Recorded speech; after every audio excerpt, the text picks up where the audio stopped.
शुरू करते हैं। राजीव, आपका एग्जिट पोल क्या कहता है? आप जहां जहां गए, आपने भी एक एग्जिट पोल अपना मन में तैयार किया होगा। आपका एग्जिट पोल क्या कह रहा है? कहाँ का? मैं तो हरियाणा का, पहले हरियाणा का। मैं तो दोनों जगह गया, कश्मीर भी और हरियाणा भी। देखिए, हरियाणा में मेरे हिसाब से कंफर्टेबली कांग्रेस पार्टी अकेले दम पे बहुमत पा जाएगी। अब आप ये ना पूछिएगा कि कितनी, 48, 50, 52, 55, 56, मुझे ये नहीं, लेकिन 46 सीटें जो उसको चाहिए उसको पाने में मुझे नहीं लगता कि, आज भी मैं मतदान के दौरान भी करीब 8 से 10 विधानसभा क्षेत्रों में गया हूं, तो मुझे ये दिखाई दे रहा है कि 46 सीटों को पाने में कांग्रेस पार्टी को कोई अड़चन दिखाई नहीं दे रही है। अब उससे आगे उसका 2-3 वजह है। ऐसा नहीं कि कांग्रेस पार्टी ने हरियाणा में कोई करिश्मा कर दिया, बहुत बड़ा जन आंदोलन सोनीपत से लेकर के अंबाला तक कर दिया है और जिसकी वजह से उसको फायदा मिल रहा है। पहली बात यह है कि इस वर्ष के शुरुआत में जब मुख्यमंत्री को हटाने का फैसला किया गया और मनोहर लाल खट्टर के खिलाफ ही बहुत ज्यादा एंटी इनकम्बेंसी थी, और पूरे चुनाव प्रचार में आप देखें, उनका जो आदमी 9.5 साल मुख्यमंत्री रहा हो, उसका कितना प्रचार में उपयोग किया गया, भी नहीं गई, तो वो उससे ही साफ पता चलता। तो जब उनको मुख्यमंत्री पद से हटाया गया, तब से ही कांग्रेस पार्टी का ग्राफ बढ़ना शुरू हुआ। इनफैक्ट, हालांकि नायब सिंह सैनी ने अपने 6 महीने के कार्यकाल में बहुत काम किया और बहुत तरीके उन्होंने ऐसे आजमाए जिस वजह से मनोहर लाल खट्टर को लोग पसंद नहीं कर रहे थे। नायब सिंह सैनी ने अपने गांव के घर में मुख्यमंत्री आवास, कहीं दरवाजा बंद नहीं किया, खुला रहा। सिक्योरिटी वालों को निर्देश थे कि कोई भी आए उससे मिलना है, और ज्यादा से ज्यादा लोगों से मिले। तकरीबन 6 महीने में हर जिला मुख्यालयों पर वो कई बार जाने का उन्होंने काम किया। मतलब वो अपनी तरफ से पूरी कोशिश की और बीजेपी को एक तरह से ट्रैक पर लाने में। और आज जो आप देखते हैं, हम लोग बात करते हैं, 50 लोगों से बात करते हैं, तो 20 लोग अगर बीजेपी की तारीफ करते हैं, नायब सिंह सैनी की तारीफ करते हैं, और अभी भी चुनाव के दिन भी आपको लग रहा था कि टक्कर तगड़ी है, तो उसकी वजह नायब सिंह सैनी का वो 6 महीने का कार्यकाल, प्रधानमंत्री मोदी की लोकप्रियता तो है ही। तो ये बात है। अच्छा, अब मेरे मन में एक सवाल आया आपकी बात सुनकर। आपने कहा जिस दिन बीजेपी ने सीएम बदला उस दिन से बीजेपी का ग्राफ गिरना शुरू हो गया। जाहिर है मैसेज ये गया होगा, उसका तो गिरा हुआ था, कांग्रेस का बढ़ना शुरू हुआ। उससे मैसेज भी ये गया होगा कि बीजेपी खुद कॉन्फिडेंट नहीं है। आपको क्या लग रहा है, हरियाणा में 2014 याद करिए, 2014 में कितना अच्छा बहुमत बीजेपी को मिला। 2019 याद करिए, जब 40 सीटों पर आ गए। क्या 40 सीटों पर जो 19 में आए थे उसके बाद से लगातार हरियाणा में बीजेपी का ग्राफ गिरा है राजीव, या फिर बीजेपी का ये जो कांग्रेस से पिछड़ना है ये हाल के 6 महीने साल भर में हुआ? देखिए, एक बात साफ है कि जो 2014 की बात आप कर रहे हैं, उस समय वोट परसेंटेज अभी आप देखिए 74-75% था 2014 के इलेक्शन में। दूसरी बात, 14 की बात ही अलग थी। उस समय तो प्रधानमंत्री नरेंद्र मोदी की लोकप्रियता इस कदर थी कि उसमें तो वो एक सुनामी थी, उसमें जो बचा सो बचा, नहीं तो ज्यादातर लोग उड़ गए।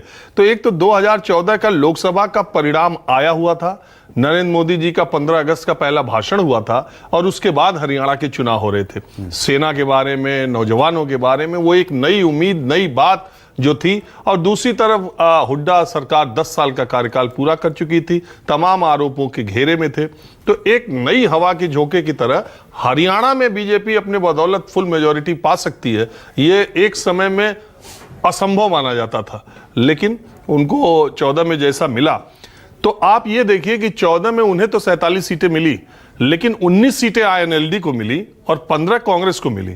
यानी जो जाट बेल्ट की 37 सीटें हैं उसमें जाटों के मतों का विभाजन हुआ, और ये दोनों तरफ गए, हुड्डा की तरफ भी गए और आईएनएलडी में भी गए। उसका सीधा फायदा बीजेपी को मिला। कहां? इस पूरे जीटी रोड बेल्ट में और दक्षिणी हरियाणा में। तो उससे उनको जो सीटें आती थी 53, उसमें ज्यादातर सीटें उनको मिली। 19 में, हालांकि 19 में मनोहर लाल खट्टर के खिलाफ एंटी इनकम्बेंसी कोई उस तरह की नहीं थी, पहला कार्यकाल को लेकर नहीं थी, लेकिन फिर जाट वोटों का विभाजन थोड़ा कम हुआ तो कांग्रेस को 31 सीटें मिल गई और जेजेपी को 10 मिली। इस बार जाट वोटों का विभाजन करीब करीब नगण्य है। 80 सीटें देखिएगा आप, मेरा ऐसा मानना है, कई बार मेरी बात गलत भी हुई है, कई बार सही भी हुई है आज, लेकिन मैं अपनी बात कहने से रोकता नहीं कभी बिल्कुल नहीं। कि कल गलत हो जाऊं तो इसलिए आज बोलूं नहीं। तो मैंने 1.5 महीने खाक छानी है हरियाणा की, जम्मू कश्मीर की, तो बोलना तो है ही। तो मुझे ये लगता है कि 90 में से 80 सीटें कांग्रेस और बीजेपी में बटेंगी।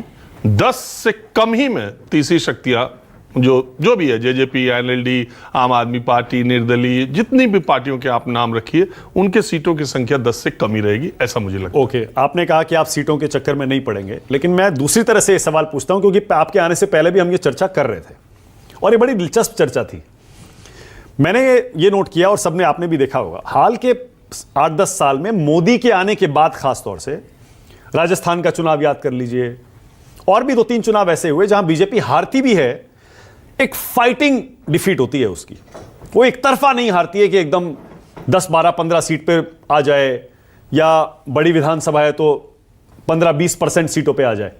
बहुमत से बहुत ज्यादा नीचे वो नहीं आती है। आपको ऐसा लगता है कि इस बार जमीन पर आपने देखा तो ऐसी आंधी है कांग्रेस की कि बीजेपी बहुत बड़ी हार हारने जा रही है, देखिए, या वो एक थोड़ा बहुत रहेगा कि कहीं इंडिपेंडेंस प्ले में आ जाएं या कहीं छोटी पार्टियां प्ले में आ जाएं? नहीं, देखिए, ये मानक तो ये हराने वाले पर निर्भर करता है। इसी दिल्ली में प्रधानमंत्री मोदी के प्रधानमंत्री रहते अरविंद केजरीवाल ने दिल्ली, हाँ दिल्ली दो बार कैसा हराया। तो दूसरी बात, ममता बनर्जी हरा रही है, तो हराने वाले पर निर्भर करता है। ऐसी कोई लहर, मैंने पहले ही कह दिया, कांग्रेस ने हरियाणा में कोई करिश्मा नहीं किया, ऐसी कोई कांग्रेस की लहर नहीं है।